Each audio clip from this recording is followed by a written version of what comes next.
All right, good morning, everyone. These are instructions on how to access Mr. Fitch's Earth Science webpage. Okay, very different from the classroom. You're going to start on the classroom, click on Earth Science.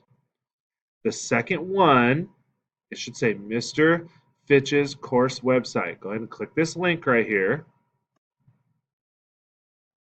That'll bring you to the home page. Should look like this. You're going to hover your mouse, don't click, hover over lessons, and then click to the left on oceanography. You're going to do the same thing on ocean currents. That's what we're currently doing, no pun intended. And click on day 2.